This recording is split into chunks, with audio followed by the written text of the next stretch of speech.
है जी ये। जी बीरेन जी भी आ गए डिबेट में, मैं उन्हें ले लेता हूँ। बीरेन जी धन्यवाद आपका।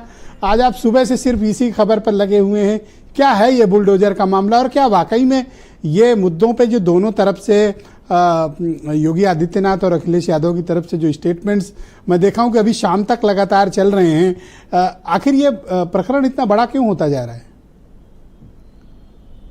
देखिए, सियासत में जितने बड़े लोग हुए हैं उन्होंने हमेशा जीवन में ये माना है कि राजनीति में शिष्टाचार हमेशा जरूरी है और उच्चतम स्तर पर जो लोग बैठे हैं, शीर्ष पर हैं, उनके लिए तो ये बहुत ही आवश्यक माना गया है।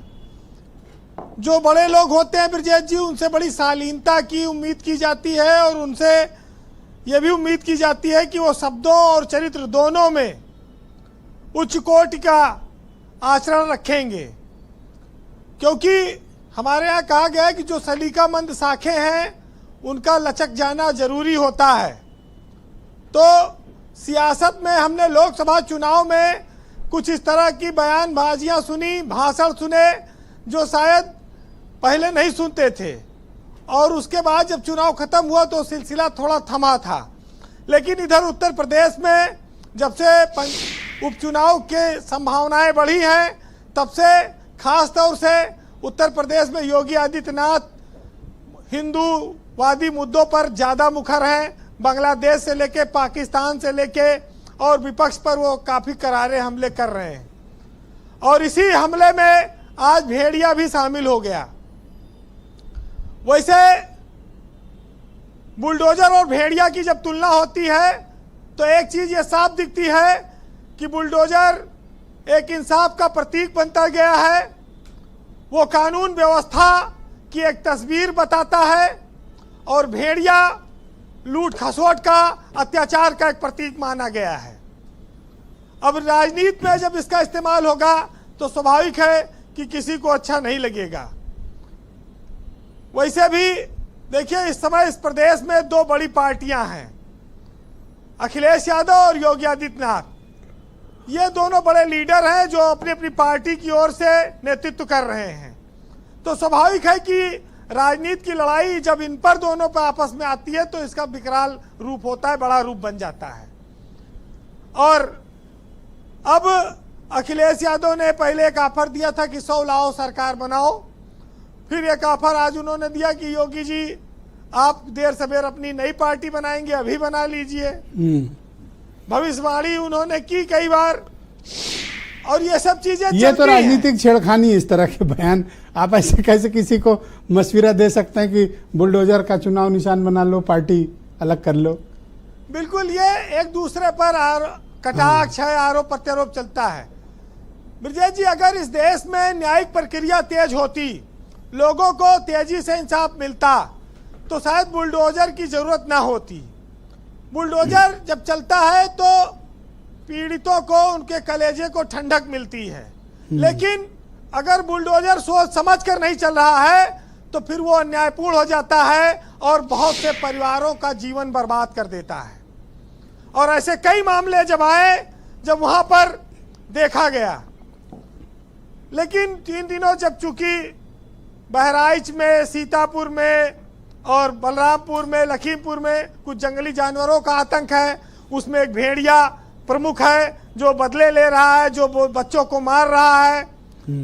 अब अगर वो भेड़िया सियासत में अपना स्थान बनाने में कामयाब हो रहा है तो यहाँ पर शब्दों का ऐसा हेर फेर है जिसको अब संभालना पड़ेगा, क्योंकि भेड़िया हमारे समाज में वो कहलाता है जो हमारी बहन बेटियों की इज्जत लूटता हो, जो अत्याचार करता हो, और उन अत्याचारों को संरक्षण देने वाले लोग भेड़िया कहे जाते हैं।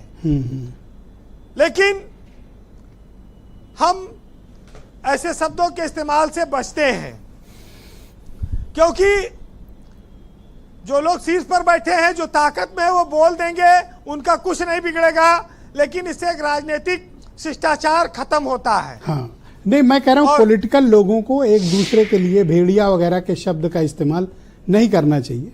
ये किसी और संदर्भ में करें, ठीक है, एक दूसरे को हम नहीं कह सकते ऐसे बोलना, ये मतलब शिष्टाचार के खिलाफ है। बिल्कुल, इसमें कोई शंका नहीं है, लेकिन कई बार होता है कि आवेश में भाषण देते समय बहुत सारी चीजें निकल जाती हैं। अतीत में भी हमने देखा और आगे भी ये होता रहेगा जी वीरेंद्र जी। दौलत, शोहरत, पावर, सत्ता, ये सब जो आती है, ये सब वक्त के हिसाब से चीजें चलती हैं। वक्त पर निर्भर करता है, कभी आपका वक्त अच्छा है, अच्छा चलेगा, कभी आपका वक्त खराब आएगा, तो ये सब चीजें दूर हो जाएंगी। तो ये मर्यादा और शिष्टाचार बनाए रखना हम सबकी जिम्मेदारी है और शक्ति प्राप्त व्यक्ति को सबसे ज्यादा इसका ख्याल रखना पड़ेगा, क्योंकि लाखों करोड़ों लोग उनको सुनते हैं और जो लोग ताकत संपन्न है, शक्ति संपन्न है, उनको इंसाफ पसंद होना चाहिए और इंसाफ के लिए उनको काम करना है, लोक कल्याण के लिए काम करना है। और ताकत का इस्तेमाल लोगों को दबाने के लिए नहीं, लोगों को उठाने के लिए करना है और ये काम सतत करना पड़ेगा, हर आने वाले व्यक्ति को करना पड़ेगा। जो आज बैठा है उसको तो करना ही है। वैसे विजय जी, हम लोग जिस समाज में रहते हैं वहां पर कुछ दो तरह की चीजें निकल के आती हैं। जब हम किसी व्यक्ति के लिए ये कहते हैं, इंसान की समझ को आप समझिएगा, जब हम किसी इंसान को जानवर कह देते हैं तो उसको बहुत खराब लगता है, लेकिन अगर उसी इंसान को हम शेर कह दें तो वो बहुत फूल जाता है, गौरवान्वित महसूस करता है। जबकि शेर भी एक जानवर है, बस प्रतीक और भाव अलग अलग आ जाता है। तो भेड़िया एक्चुअली गलत संदर्भ में देखा जाता है, लेकिन वो बड़ा फाइन क्वालिटी एनिमल होता है भेड़िया। लोगों ने रिसर्च नहीं की, उससे नफरत करता है हमारा समाज, लेकिन बड़ा ही मतलब थॉटफुल कम्युनिटी होती है और रिवेंज लेने में वो सभी एनिमल में नंबर 1 है। फाइन क्वालिटी और तमाम तरह की चीजें लोग पाई जाती हैं। वैसे आपको याद होगा कि समाजवादी सरकार में भी एक बार सीतापुर के विधायक रामपाल यादव पर बुलडोजर चला था और लखनऊ में उनकी एक इमारत गिराई गई थी। यस, याद है मुझे, लोहिया पथ पे उनकी एक बिल्डिंग आज जब बुलडोजर चलता है तो वो अवैध अतिक्रमण को बताकर चलता है, लेकिन ये बात साथ साथ तय होनी चाहिए कि उस अवैध अतिक्रमण को बनने के पीछे वो तहसीलदार, वो एसडीएम, वो आवास विकास, वो अथॉरिटी, उन अफसरों पर क्यों कार्रवाई नहीं हुई जिन्होंने इस अवैध निर्माण को बनने दिया। उन पर भी कुछ बुलडोजर का असर जाना चाहिए, क्योंकि इस बुलडोजर ने बड़ा नाम कमाया है, मध्य प्रदेश से लेकर कर्नाटक तक गया है। बुलडोजर असली जड़ों को भी थोड़ा और खोदे तो उसका और ज्यादा सराहना होगी, इसमें कोई शक नहीं है। कंक्लूड करें वीरेंद्र जी। बहरहाल एक साहित्यकार ने लिखा है, मंजर भोपाली का एक शेर है 4 लाइन का, कि नफरत से कुछ हासिल नहीं होगा, प्यार बांटना है, सम्मान बढ़ाना है, भाषा के शिष्टाचार को बरकरार रखना है। तो सुनिएगा कि मोहब्बत के चिरागों की जिंदगी कम है, दिए जलाओ कि दुनिया में रोशनी कम है, और नफरतों की आग से खुद को दूर ही रखिए, क्योंकि जो दरख्त जलते हैं फिर हरे नहीं होते।